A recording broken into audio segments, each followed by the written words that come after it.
The blizzard of the century was burying Black Ridge, and I was the only man who knew the route. But Braden Wilson, our new MBA-toting manager, didn't care about safety. He cared about his spreadsheet. He called me a dinosaur and fired me as the snow began to fall. 3 days later, with his richest clients freezing in the dark, he realized that you can't plow a mountain with an algorithm. Before this story continues, tell me, where are you watching from today and what's the temperature? I bet it's warmer than the frozen hell I left Braden in. You won't believe how fast his arrogance turned to panic. You can smell a real storm coming before you see it. It's not just the drop in temperature, it's a metallic tang in the air, like static electricity mixed with old pine needles. I stood by the bay doors of the maintenance garage, sipping coffee that tasted like burnt rubber, and looking out at the gray sky swallowing the peaks of Black Ridge. The radar in the dispatch office was a swirling mass of angry reds and purples. We were looking at 30 inches, maybe 40, in under 24 hours. "It's going to be a beast, Hank," Olivia said, walking up beside me. She was hugging a clipboard to her chest, her eyes wide behind her glasses. Olivia had been our night dispatcher for 6 years. She knew the mountain almost as well as I did, at least from the radio side. "It's a widowmaker, Liv," I corrected gently. "The wind is coming out of the north. That means drifts on Dead Man's Switchback are going to hit 8 feet by midnight." "Braden doesn't think so," she whispered, glancing over her shoulder toward the glass-walled office on the second floor. He's been on the phone with corporate all morning. He says the models predict a diversion to the east." I snorted, steam rising from my nostrils. "Models. He's looking at a screen in a heated office. I'm looking at the ridge. The deer moved down to the valley 2 days ago. The birds are gone. The mountain is telling us to batten down, and he's looking at pixels." I walked over to my rig. Old Bessie?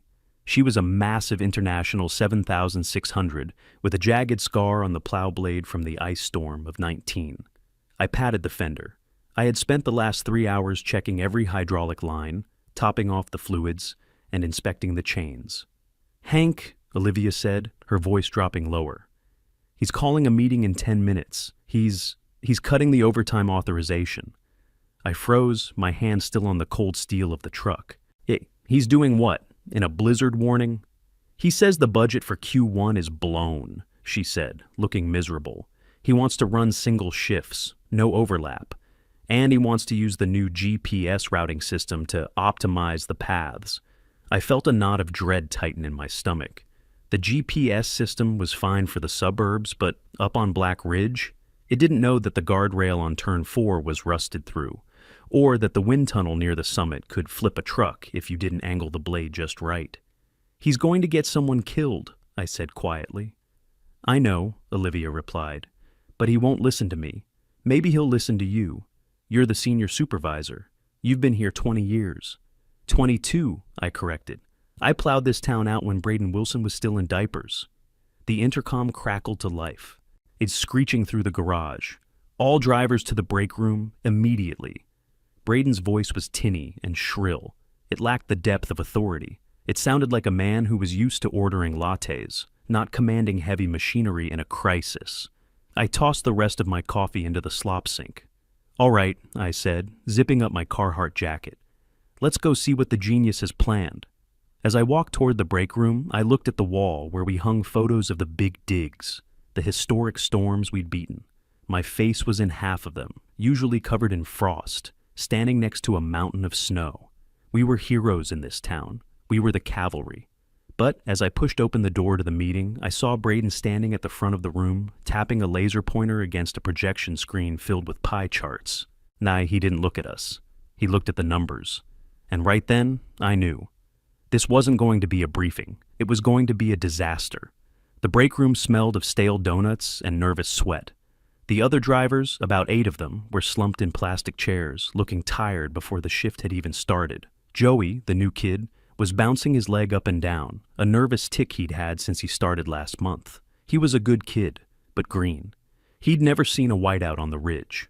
Braden Wilson stood at the front, wearing a crisp blue button-down and a pair of loafers that cost more than my first car. He looked like he belonged in a tech startup, not a municipal plow depot. "All right, listen up," Braden said, not waiting for us to settle. "I've been reviewing the efficiency metrics from the last storm. Frankly, they're embarrassing." He clicked a button and a graph appeared. A red line zigzagged across the screen. Fuel consumption is up 12%. Salt usage is 20% over the projected baseline. And overtime? He let out a scoffing laugh. We are bleeding money on overtime. I raised my hand.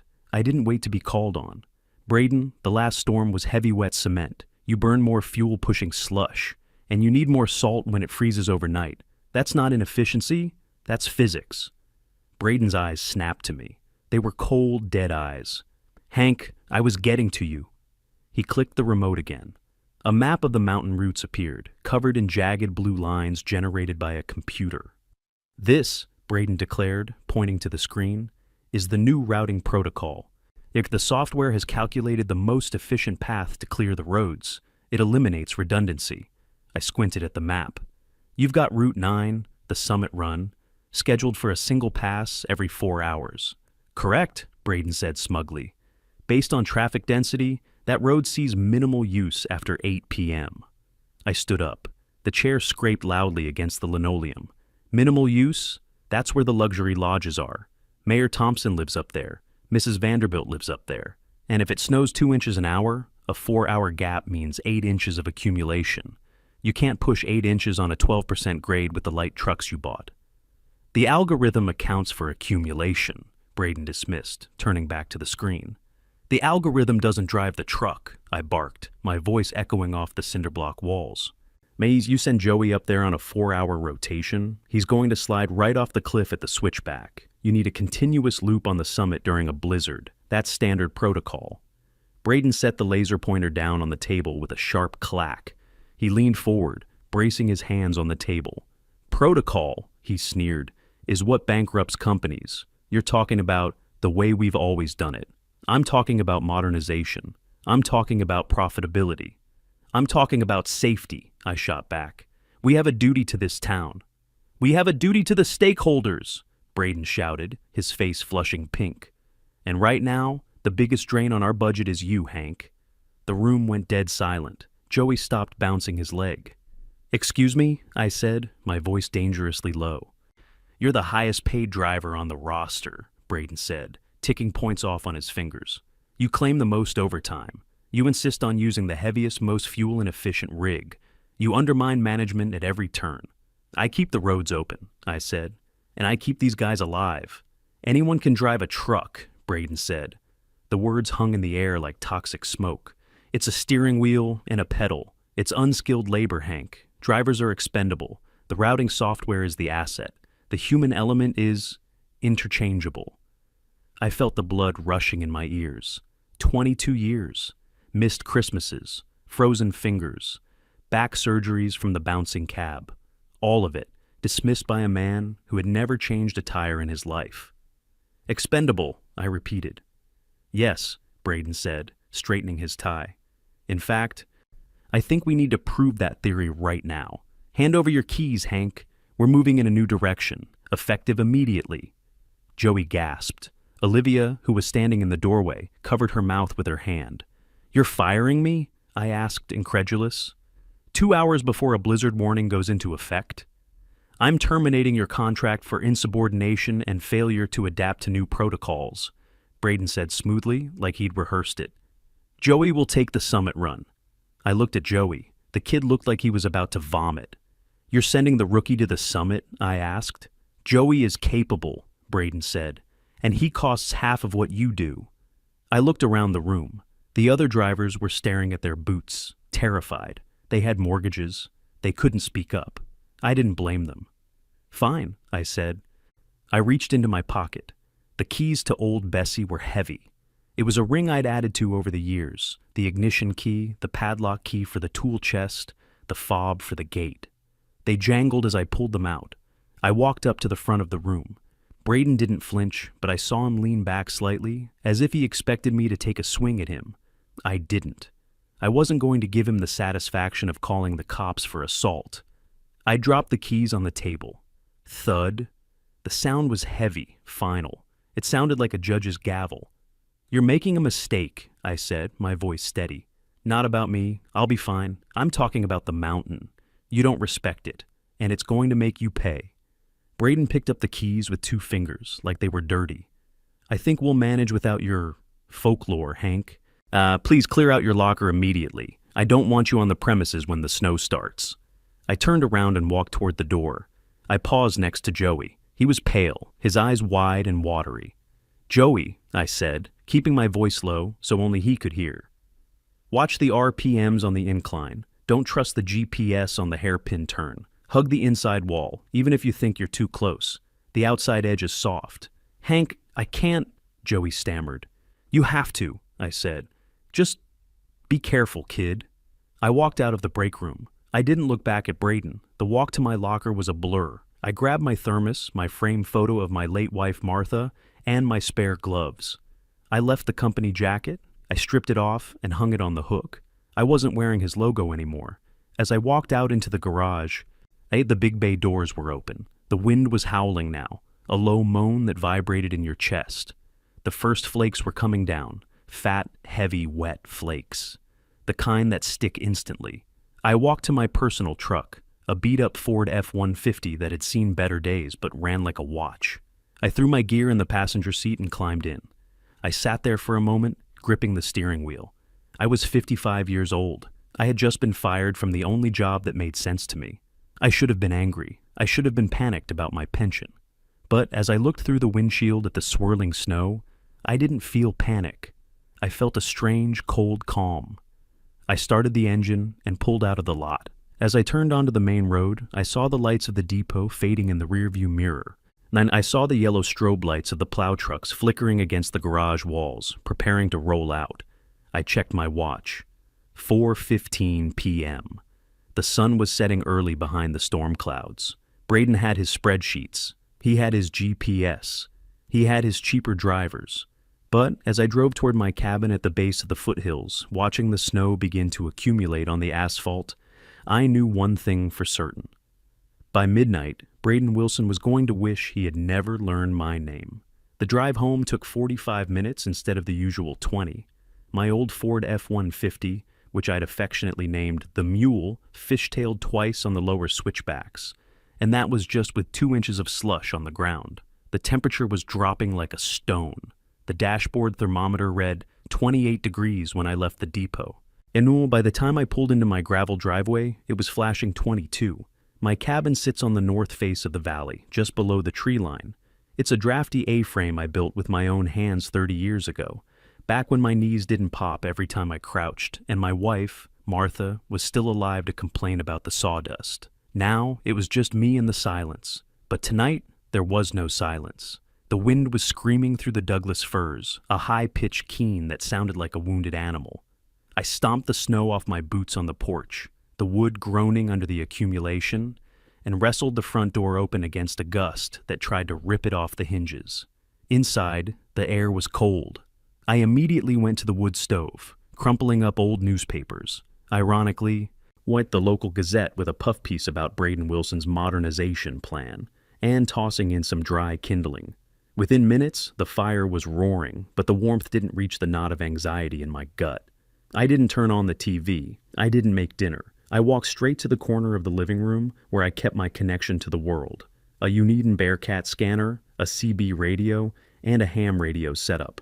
I flicked the scanner on. The little orange backlight glowed in the dim room. Static hissed, then voices punched through. "Unit 4 to base. I'm getting no traction on Miller's Creek. The salt isn't sticking. It's blowing right off the road." That was Dave. He was a good driver, careful. If Dave was sliding on Miller's Creek, a relatively flat run, the upper ridge was going to be a skating rink. "Ace, base to Unit 4, Braden's voice cut in, clear and arrogant. "Stick to the route. The GPS indicates you are 7 minutes behind schedule. Increase speed to 35. I slammed my hand on the desk. 35? I shouted at the empty room. "On black ice? You idiot." I paced the floor, listening. The wind rattled the windows in their frames. Outside, the snow was changing. It wasn't the heavy, wet flakes anymore. It was the fine, stinging powder that blinds you. The kind that swirls in the headlights and creates a hypnotizing tunnel effect. I grabbed my binoculars and looked out the front window toward the town below. Usually, I could see the streetlights grid out the valley. Tonight, the lights were fuzzy halos, disappearing one by one into the white void. The storm was intensifying faster than any model could predict. that it was a flash freeze event. The wet slush on the roads was turning into a sheet of solid ice as the temperature plummeted. Unit 2 here. I'm stuck at the intersection of Main and Elm. Some tourist in a sedan spun out. I can't get around him without crossing the median. Base to Unit 2. Do not deviate from the geo-fenced zone, Braden commanded. Wait for law enforcement. Wait? I whispered. You don't wait in this. You plow around or you push them gently. If you stop, you freeze. I watched the clock on the wall. 6:30 p.m. The accumulation was already at 6 inches in the valley. That meant a foot on the ridge. And the summit run, the one Joey was supposed to handle, hadn't been touched in 3 hours. I went to the kitchen and poured a glass of water, my hand shaking slightly. Not from cold, but from rage. And I was listening to my town get buried, and the man in charge was treating it like a video game where you could just hit reset. But you don't get resets on Black Ridge. You just get consequences. By 8 p.m., the mood on the radio had shifted from frustration to genuine fear. The banter was gone. The drivers were short, breathless. You could hear the strain in their voices as they fought the wheels of those massive trucks.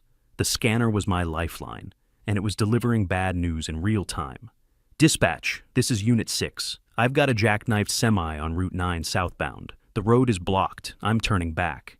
Negative, Unit 6, Braden barked. Route 9 is a priority artery. You need to clear the shoulder so traffic can pass. I can't see the shoulder, Braden, the driver screamed. It's zero visibility up here. I'm in a whiteout. There was a pause. Then Olivia's voice came on, softer, calmer. Unit 6, copy that. Stand by. Safety first, Jerry. I could hear the tension in the dispatch room through the silence between transmissions. Braden and Olivia were fighting for the mic. Then the call I had been dreading came through. Base, this is Unit 9. Joey here. The kid sounded terrified. His voice was an octave higher than usual, trembling. Go ahead, Unit 9, Braden said. Status report. You should be reaching the Summit Lodge by now. I don't know where I am, Joey stammered. I passed the old mile marker 10 minutes ago, but the road is gone. It's just white. Everything is white. The GPS says I'm on the road, but the truck is tilting left.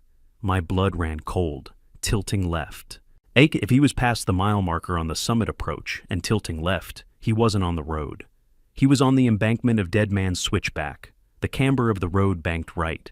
If he was leaning left, he had drifted onto the soft shoulder that hung over a 200-foot drop. Joey! I yelled at the scanner, uselessly. Stop the truck. Don't move. Unit 9, Braden said, sounding annoyed. Recalibrate your sensor. You're likely just on the crown of the road. Proceed with the plow down. We have VIP clients waiting at the lodge. I'm slipping, Joey whispered. I can feel the back tires sliding. Braden, I'm sliding sideways. Apply the salt, Braden ordered. Engage the differential lock.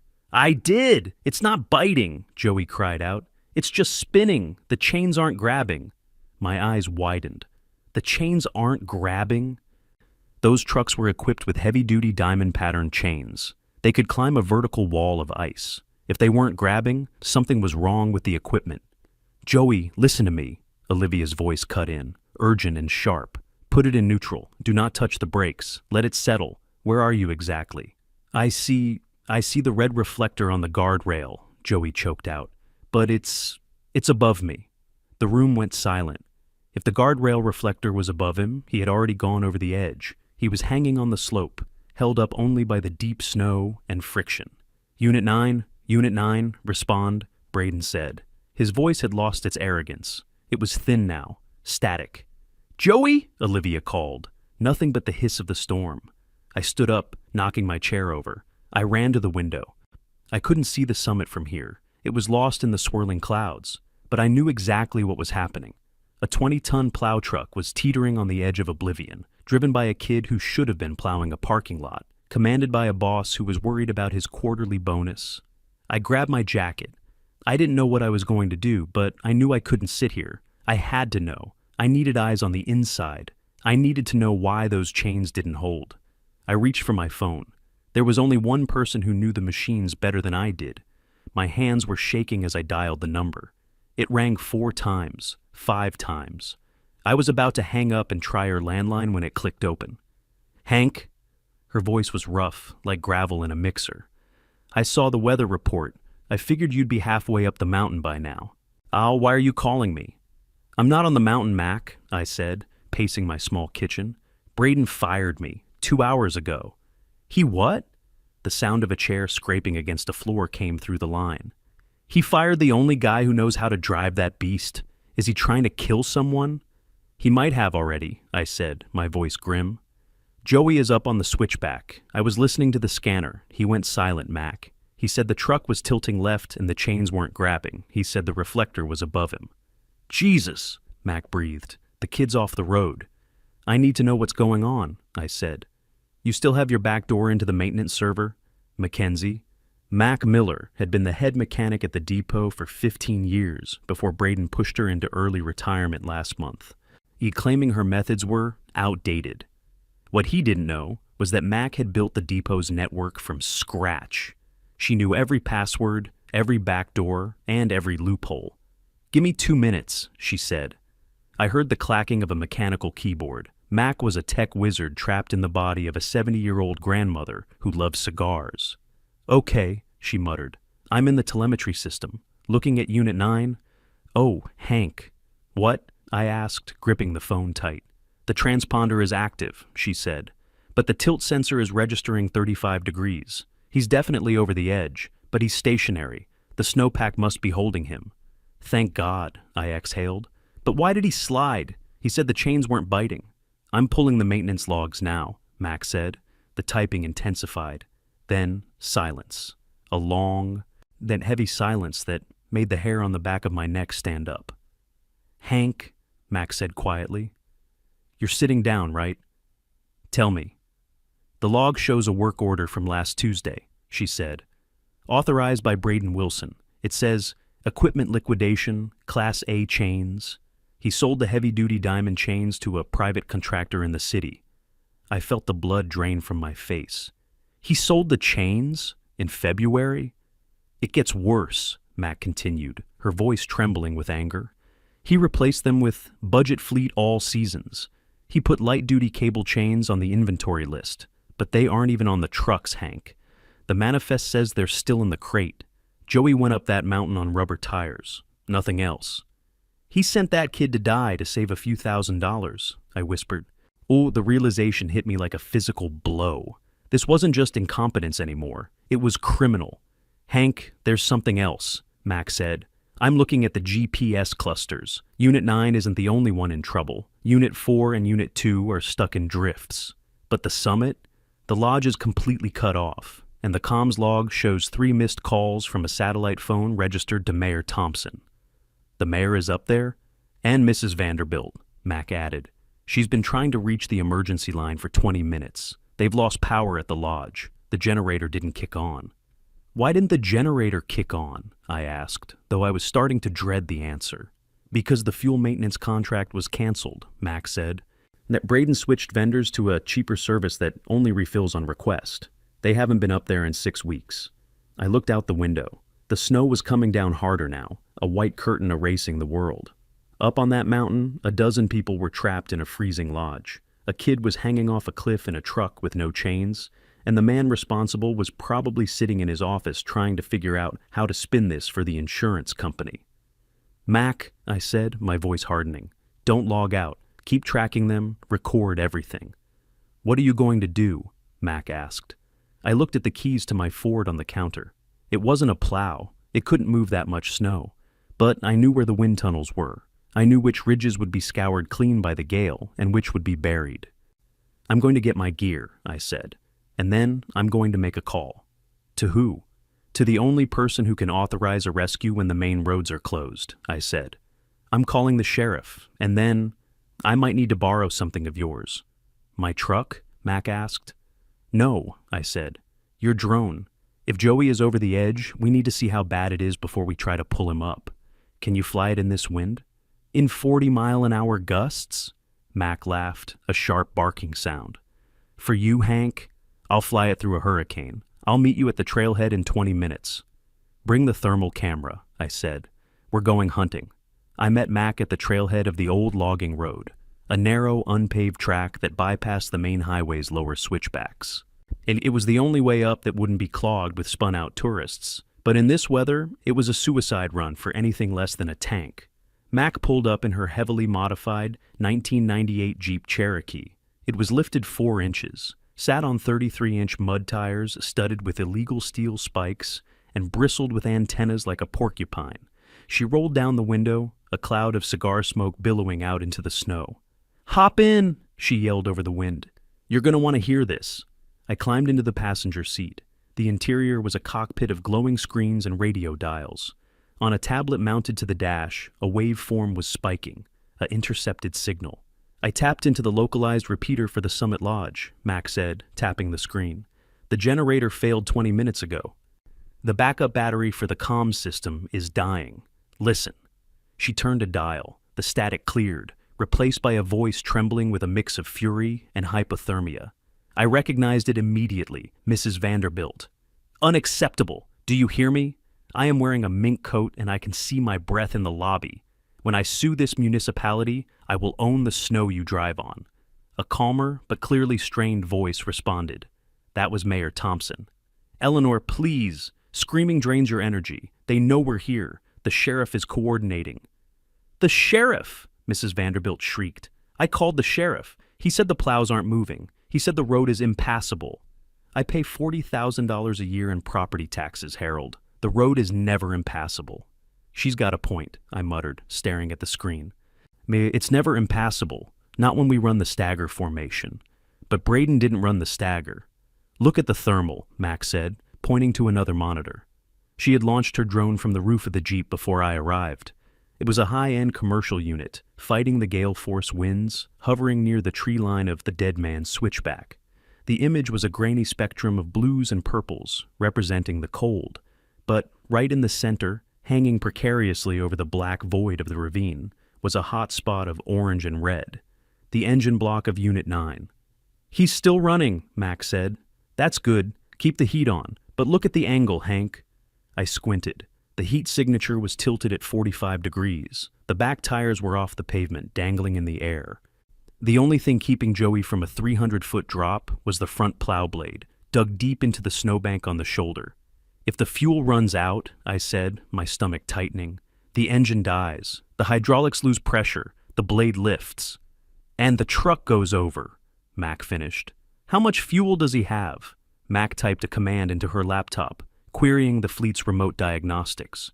"Braden's efficiency protocols. He sent him out with half a tank to save weight. He's got maybe an hour of idle time left." "An hour," I said.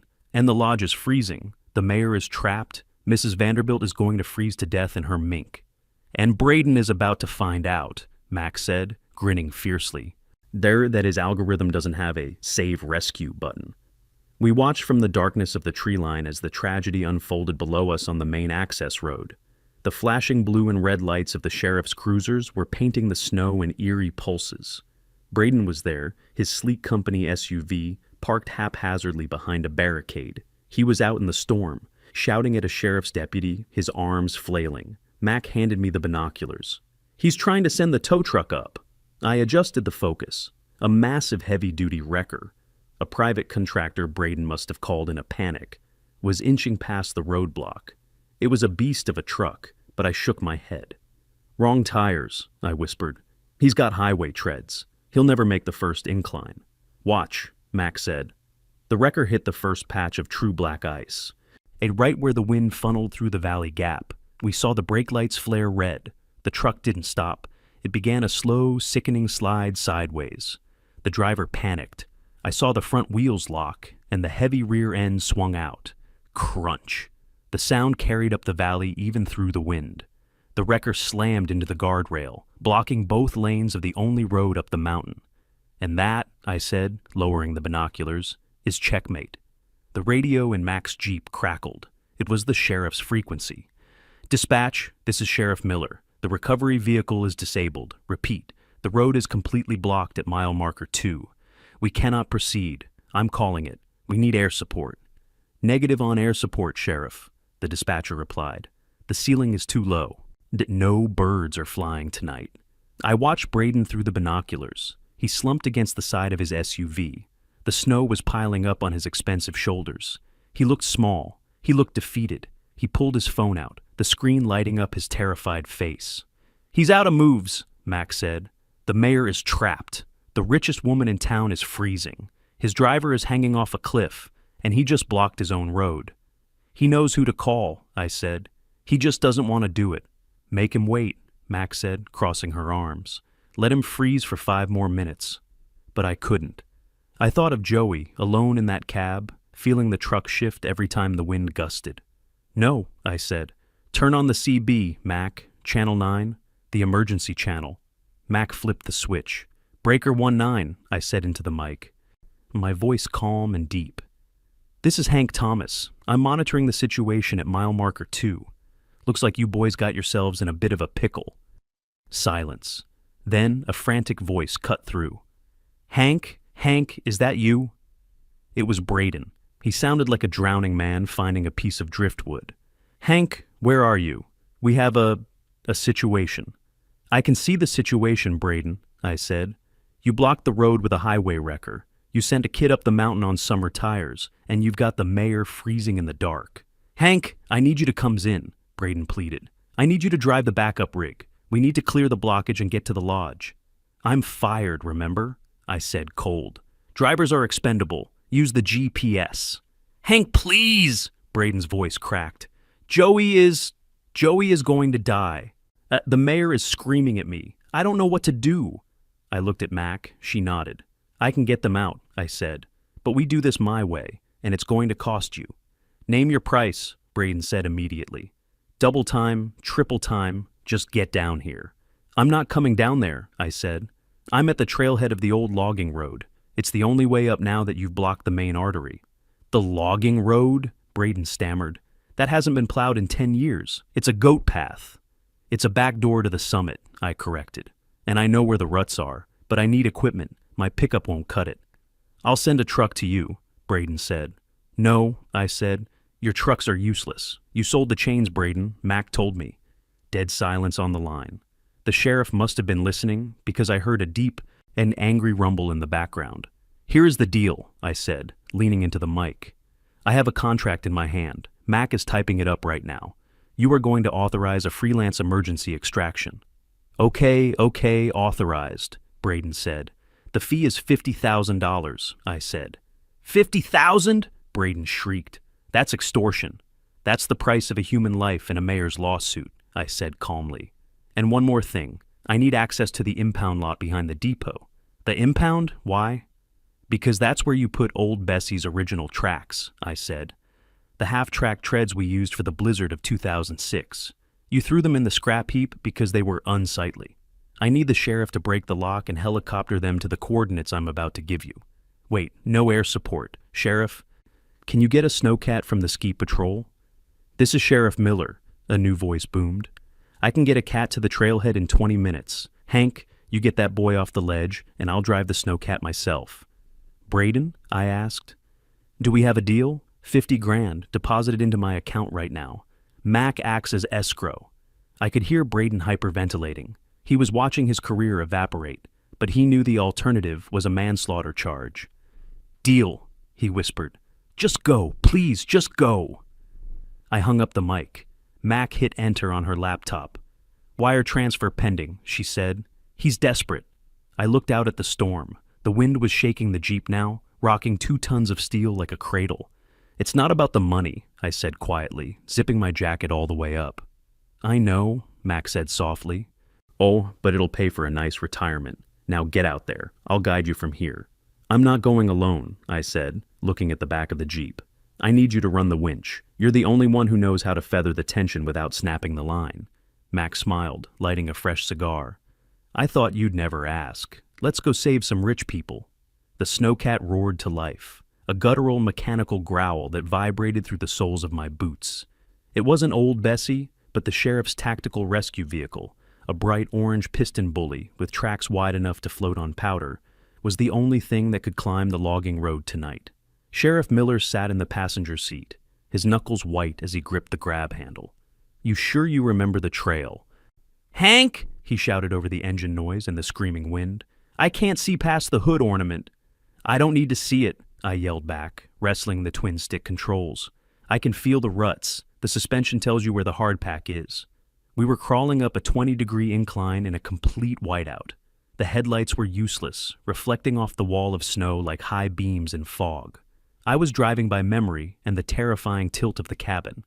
To our left was a rock face. To our right, a sheer drop into the valley where the wind howled like a banshee. "Mac, give me a telemetry check," I radioed. "You're drifting 3 feet toward the edge," Mac's voice crackled in my earpiece, calm as if she were knitting. "Correction, 4 feet. The wind is pushing the tail. Crab walk it left. Da Hank." I gritted my teeth and pulled the left stick back, spinning the left track while powering the right. The machine shuddered, sliding sideways on the ice before the cleats bit in. We lurched back toward the safety of the rock wall. "Jesus," Miller breathed. "You guys do this for $20 an hour?" "We did," I muttered, until Braden decided we were overpaid. It took us 40 grueling minutes to reach the summit plateau. The wind up here was ferocious, stripping the snow down to the bare, black asphalt in patches and piling it into 10-foot drifts in others. We saw the lodge first, a dark shape against the gray storm. No lights, just a tomb of expensive timber and stone. "Go for the lodge first?" Miller asked. "No," I said, swinging the snowcat toward the south ridge. "The lodge has blankets. Joey has nothing." We found Unit 9 exactly where Max said it would be. It was a terrifying sight. The massive yellow plow truck was hanging off the edge of Dead Man's Switchback, aimed down at a 45-degree angle. The only thing keeping it from plummeting 300 feet was the front plow blade, which Joey had desperately jammed into a frozen snowbank. The rear wheels were spinning slowly in the air. The engine was coughing, fuel starvation. "Joey!" I screamed into the radio. "Joey, don't move! We're here!" I maneuvered the snowcat behind the teetering truck. Miller jumped out, fighting the wind, carrying the heavy steel winch cable. I stayed at the controls, keeping the cat anchored. "Hook it to the rear frame," I directed Miller. "Not the bumper. The bumper will rip off." Miller crawled on his belly across the ice, and it's the wind trying to slide him over the edge. He managed to loop the hook through the main chassis rail and locked it. He gave me a thumbs up and scrambled back to the cat. "Mac, take up the slack," I ordered. "Slow. If we jerk it, the momentum will snap the cable." I gently reversed the snowcat. The cable pulled taut with a sickening twang. The plow truck groaned. Metal screeched against rock. "Come on, Bessie's cousin," I whispered. "Pull." Inch by agonizing inch, we dragged Unit 9 backward. The rear tires made contact with the road. The cab leveled out. As soon as all 6 wheels were on solid ground, the door flew open. Joey tumbled out, falling into the snow, sobbing. He scrambled away from the edge on his hands and knees. Miller ran to him, wrapping him in a thermal blanket. "I got him!" Miller yelled. "He's hypothermic, but he's alive." "Get him in the back," I said, my heart hammering against my ribs. "Now, let's go get the mayor." The drive to the lodge was short. When we burst through the front doors, it was like entering a mausoleum. The guests, about 20 of them, were huddled around a cold fireplace, wrapped in curtains and rugs. Mrs. Vanderbilt stood up as we entered. She was wearing a fur coat that probably cost more than my house, and she looked furious. "It's about time!" she shrieked, her breath visible in the freezing air. "Do you know who I am? I will have your badges. I will have your jobs." I pulled my scarf down, revealing my face. "You can't have my job, Mrs. Vanderbilt. I was fired 4 hours ago." She blinked. "What?" "I'm here as a private contractor," I said, my voice hard.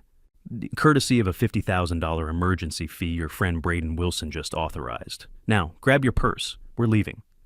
Mayor Thompson stepped forward, looking shaken but dignified. He put a hand on my shoulder. "Hank," he said quietly, "you saved us. But why were you fired?" "Ask Braden about the chains," I said, turning back to the door, "and ask him where the fuel money went." The storm broke at dawn. The sky turned a brilliant, innocent blue, illuminating a world buried in white. We had caravanned the VIPs down the mountain in shifts using the snowcat. By 8 a.m., everyone was gathered in the warm, fluorescent-lit break room of the depot, the same room where I'd been fired less than 24 hours ago. But the dynamic had changed. Braden Wilson sat at the head of the table, but he wasn't looking at spreadsheets. He was looking at Sheriff Miller, who was standing by the door with his arms crossed. Mrs. Vanderbilt was sipping scorching hot coffee, her eyes darting between Braden and me. Joey was sitting in the corner with a blanket still shaking, holding a mug of cocoa Mac had made him. "This is a misunderstanding," Braden stammered, his perfect hair now disheveled. The severity of the storm was unprecedented. The equipment failure was unfortunate. "Unfortunate," I said, leaning against the wall. "Joey almost died, Braden." "It was driver error," Braden snapped, finding a shred of his old arrogance. "He panicked. He didn't engage the chains properly."